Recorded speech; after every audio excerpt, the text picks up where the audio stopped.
Yes we are present now. आज के इस वीडियो क्लास में हम लोग देखेंगे कि त्रिभुज के बारे में। क्लास 10th के लिए है त्रिभुज, जो कि बहुत ही एग्जाम के व्यू से बहुत ही इंपॉर्टेंट चैप्टर है।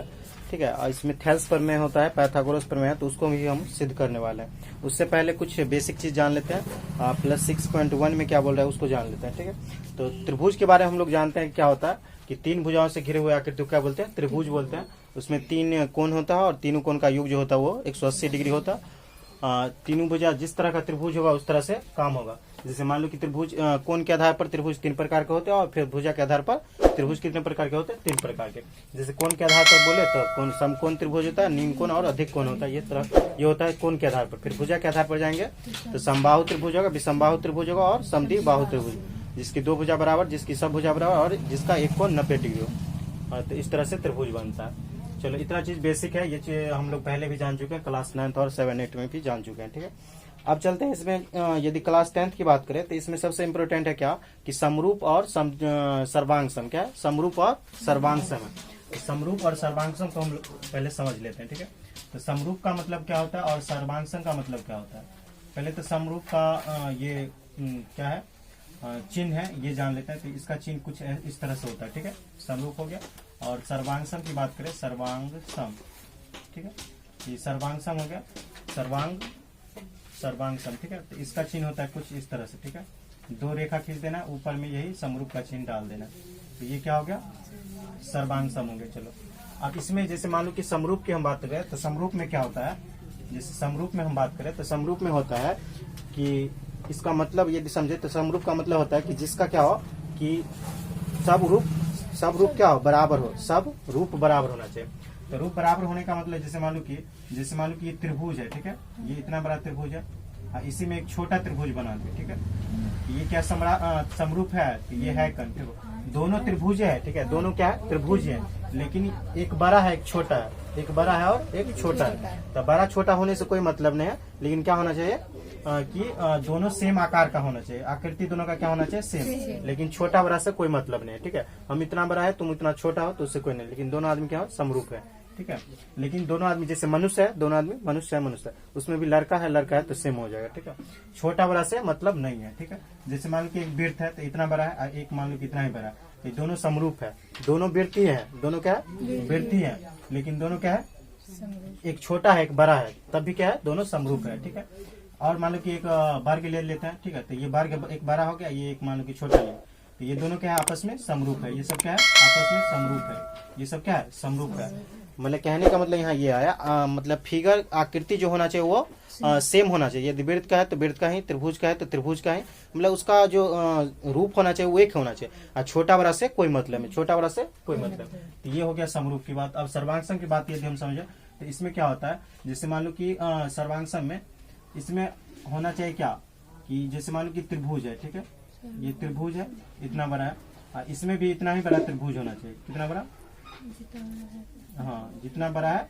उतना बड़ा। ठीक है, और इसमें क्या क्या होना चाहिए, मान लो कि ये भुजा बराबर है तो ये भुजा बराबर होना चाहिए, ये भुजा बराबर है तो ये भुजा बराबर होना चाहिए, ये भुजा बराबर है तो ये भुजा बराबर होना चाहिए। ठीक है, तो इसमें जैसे मान लो कि एक ही है, लेकिन इसमें क्या अलग अलग है, मतलब इसमें अलग छोटा बड़ा से चल सकता है, छोटा बड़ा से चल सकता है, लेकिन इसमें छोटा बड़ा नहीं होना चाहिए। ठीक है ना, दोनों क्या होना चाहिए, सेम आकार का होना चाहिए।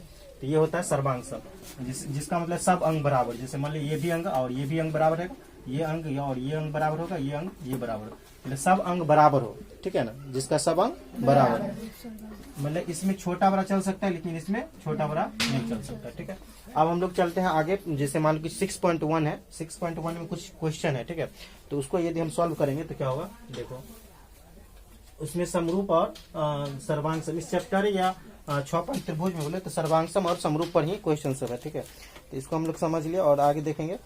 बोल रहा है सभी वृत्त होते हैं सर्वांग सम या समरूप। ठीक है, आपको बगल में क्वेश्चन दिखता होगा। ठीक है, सभी वर्ग सभी वृत्त, तो सभी वृत्त की बात किया तो सभी वृत्त क्या होते हैं, मान लो कि एक छोटा भी हो सकता है, एक बड़ा भी हो सकता है। तो सभी वृत्त की बात किया, ये भी वृत्त है, ये भी वृत्त है, लेकिन ये छोटा है एक बड़ा है, तो क्या होगा, समरूप होगा। तो पहला का जो आंसर होगा वो क्या हो जाएगा, समरूप हो जाएगा। क्या हो जाएगा, समरूप। ठीक है, बात समझ में आ गया। तो सभी वृत्त वृत्त छोटा रहे या बड़ा रहे, लेकिन सब क्या होते हैं, समरूप होते हैं, लेकिन सर्वांगसम नहीं होते हैं, सर्वांगसम नहीं होता। फिर आगे है कि सभी वर्ग होते हैं, सभी वर्ग क्या होते हैं, सभी वर्ग है। एक बड़ा वर्ग हो सकता है, एक छोटा हो सकता है, एक बड़ा हो सकता है। मान लो कि एक बड़ा है और एक छोटा है, लेकिन ये भी वर्ग है, ये भी वर्ग है, लेकिन दोनों तो वर्ग है ना, तो क्या हो जाएगा, इसीलिए समरूप हो जाएगा। दोनों वर्ग ही है, छोटा रहे बड़ा रहे, तो क्या होगा, समरूप होगा, हो जाएगा। ठीक है, देख रहे हो ना, समरूप और सर्वांग पोस्ट में दिया होगा कि समरूप होगा या सर्वांग से, तो इस तरह से क्या हो जाएगा, समरूप हो जाएगा।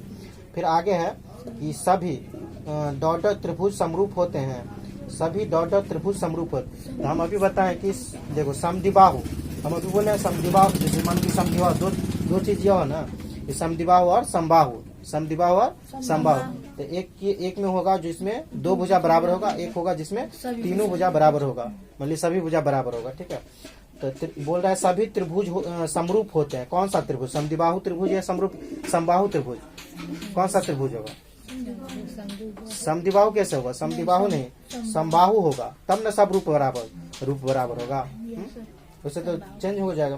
तो इसका आंसर क्या हो जाएगा, समबाहु हो जाएगा। क्या हो जाएगा, समबाहु।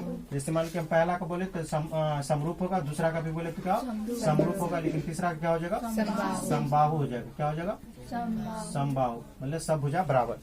आगे फिर बढ़ेंगे तो आगे क्या बोल रहा है, आगे अगला क्वेश्चन है एक, तो उसमें क्या बोल रहा है, भुजाओं की समान संख्या वाले दो त्रिभुज समरूप है यदि, देखो भुजाओं के समान संख्या वाले, भुजाओं के मतलब भुजा समान है, भुजा क्या है, समान है, और बहुभुज समरूप है, मतलब भुजा जो है वो क्या है, समरूप है। तो यदि पहला में दिया उनके संगत कोण क्या हो, बराबर, ये नियम में है। ठीक है ना, हम समरूप के जब नियम पढ़ेंगे तो दो नियम है, कितने नियम है, दो नियम है। ठीक है, समरूप का कितने नियम, समरूप का दो नियम। ठीक है, समरूप के कितने नियम, दो नियम। एक संगत कोण क्या होना चाहिए, बराबर होना चाहिए, संगत कोण बराबर। ठीक है, एक संगत कोण क्या होना चाहिए, बराबर। और दूसरा है संगत भुजाओं का जो अनुपात है वो क्या होना चाहिए, समानुपाती होना चाहिए।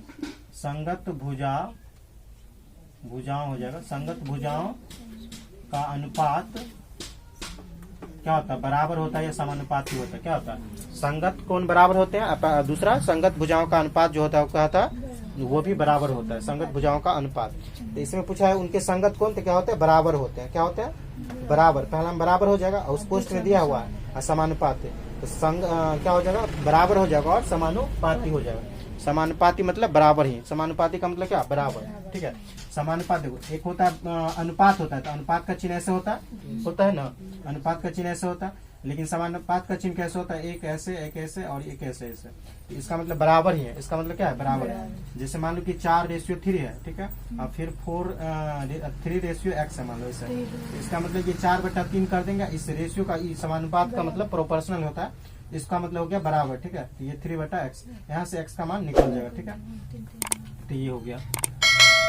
तो समरूप के ये चीज हो गया, पहला में 4 क्वेश्चन था, चारों हो गया। समरूप पूछ रहा था, सर्वांग सम होगा या समरूप। फिर दूसरा क्वेश्चन में था कि संगत कोण बराबर होते हैं, और दूसरा क्या होता है, उनकी संगत भुजाएं क्या होते हैं, एक ही अनुपात में होते हैं या समानुपाती होते हैं। ठीक है, नेक्स्ट है कि निम्नलिखित, दूसरा क्वेश्चन है 6.1 का क्या है, दूसरा क्वेश्चन है। ठीक है, तो इसमें बोल रहा है समरूप आकृतियां, अच्छा बोल रहा है निम्नलिखित युग्मों के दो भिन्न उदाहरण दीजिए। कितना, दो भिन्न उदाहरण। तो बोल रहा है समरूप आकृति का, मान लो कि दूसरा क्वेश्चन है। ठीक है, ये मान लो कि है दूसरा क्वेश्चन है, और दूसरा में क्या बोल रहे हैं, समरूप आकृति, क्या समरूप आकृति। तो लो हम दे देते हैं समरूप आकृति का, मान लो समरूप होगा तो एक वृत्त देती है, एक बड़ा वृत्त देती है, एक छोटा वृत्त दे देती है, समरूप हो गया। ठीक है, जैसे मान लो कि आप दूसरा में पूछ रहा है, एक और एग्जांपल दे देते हैं पहले का। ठीक है, पहले का एक और एग्जांपल, मान लो कि बड़ा त्रिभुज दे दिए और एक छोटा त्रिभुज दे दिए, और पूछता तो फिर वर्ग का भी दे सकते हैं, आयत का भी दे सकते हैं। ये दोनों क्या आपस में समरूप है, आपस में क्या है, समरूप है। ठीक है, तो ये दूसरा हो गया, मतलब दूसरा का पहला हो गया। फिर दूसरा में बोल रहा है ऐसी आकृति जो समरूप नहीं है, ऐसी आकृति जो समरूप नहीं है। तो दूसरा की बात करें तो समरूप नहीं है, तो मान लो कि लो हम एक दे देते हैं, त्रिभुज दे देते हैं, क्या देते हैं, एक दे देते हैं वर्ग। ठीक है, समरूप नहीं होगा, क्या होगा, समरूप नहीं होगा। ठीक है, एक और एग्जांपल, तो मान लो कि एक वृत्त दे देते हैं और एक मान लो कि त्रिभुज दे देते हैं, तो ये क्या होगा, समरूप नहीं है। बस समझ में आ गया। चलो नेक्स्ट, तीसरा है, मतलब उसे 6.1 में तीसरा क्वेश्चन है कि बताइए कि निम्नलिखित चतुर्भुज समरूप है या नहीं। क्या पूछ रहा है, समरूप है या नहीं।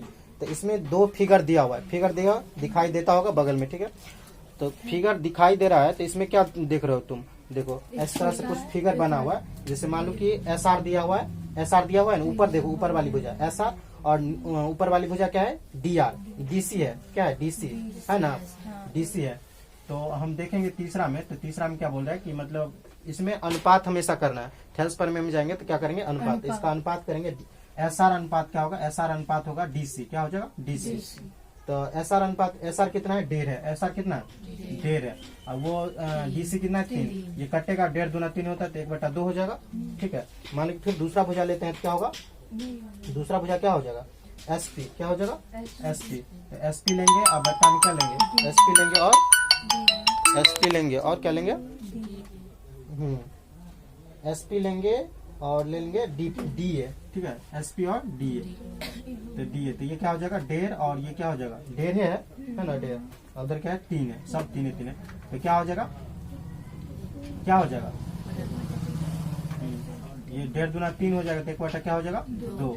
अब क्या पूछ रहा है इसमें, हाँ समरूप है या नहीं, तो बताओ समरूप है, सब भुजा तो बराबर है। एक बात और, कोण बराबर है, इसमें देखो 90 डिग्री है, जबकि इसमें 90 डिग्री बन रहा है। दूसरा फिगर, पहला फिगर में 90 डिग्री बन रहा है, इसमें कुछ ऐसा फिगर देखो, ऐसे करके चतुर्भुज टाइप का।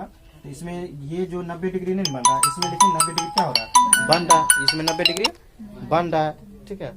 तो इसीलिए ये वाला नहीं होगा, क्या समरूप नहीं होगा। बात समझ में आ रहा है, समरूप क्या होगा, नहीं होगा, मतलब कोण भी क्या होना चाहिए, बराबर होना चाहिए, तब ना होता, ठीक है। बात समझ। तो 6.1 क्या हो गया, खत्म हो गया। पॉइंट 17 में जो दिया हुआ है पहला दूसरा, उसमें DBC की क्या है, समानांतर है, हाँ समानांतर है। और पहला में EC और दूसरा में DAD, मतलब निकालना, पहला में EC निकालना है और दूसरा में क्या निकालना है, AD निकालना है, क्या निकालना है, AD निकालना है, ठीक है। तो फिगर दिया हुआ, फिगर हम तो थोड़ा ड्रॉ कर लेते हैं, ठीक है। ऐसे करके दिया हुआ, पहला मतलब पहला का पहला है, पहला का पहला, EC क्या करना है, निकालना है, EC क्या करना है, निकालना। तो ये क्वेश्चन हो गया, ठीक है।